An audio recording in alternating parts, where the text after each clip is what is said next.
ಈ ಕ್ವೆಶನ್ಗೆ ನನಗೆ ಆನ್ಸರ್ ಗೊತ್ತು. 5 ಮಾರ್ಕ್ ಬೇರೆ. ನೀಟಾಗಿ ಬರೆದ್ಬಿಡೋಣ, ಫುಲ್ 5 ಮಾರ್ಕ್ ಸಿಗುತ್ತೆ. ಥ್ಯಾಂಕ್ ಯು ದೇವ್ರೆ.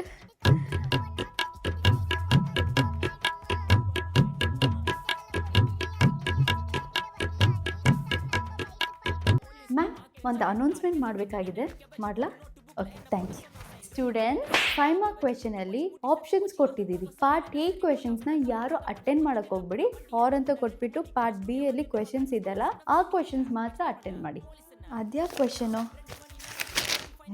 ಈ ಸಬ್ಜೆಕ್ಟ್ ಕ್ವೆಶನ್ ಏನಾಯಿತು ಮ್ಯಾಮ್? ಅದಕ್ಕೆ ಮುಂಚೆ ಒಂದು ಕ್ವೆಶನ್ ಇದೆಲ್ಲ, ಅದಕ್ಕೆ ಆಲ್ರೆಡಿ ನಾನು ಆನ್ಸರ್ ಬರೆದ್ಬಿಟ್ಟಿದ್ದೀನಿ, ಪರವಾಗಿಲ್ವಲ್ಲ? ಕ್ವೆಶನ್ಸ್ ಅಟೆಂಡ್ ಮಾಡಿರೋರು ಮಾಡಿ, ಆದರೆ ನಾವು ಅದಕ್ಕೆ ಮಾರ್ಕ್ಸ್ ಕೊಡಲ್ಲ. ಪಾರ್ಟ್ ಬಿ ಕ್ವೆಶನ್ಸ್ ಅಟೆಂಡ್ ಮಾಡಿದ್ರೆ ಮಾತ್ರ ಮಾರ್ಕ್ಸ್ ಕೊಡೋದು. Thank you teacher. ನನಗೆ ಗೊತ್ತಿದ್ದು ಅದು ಒಂದೇ ಆನ್ಸರು, ಇವಾಗ ಅದು ಹೊರಟೋಯ್ತಲ್ಲಪ್ಪ.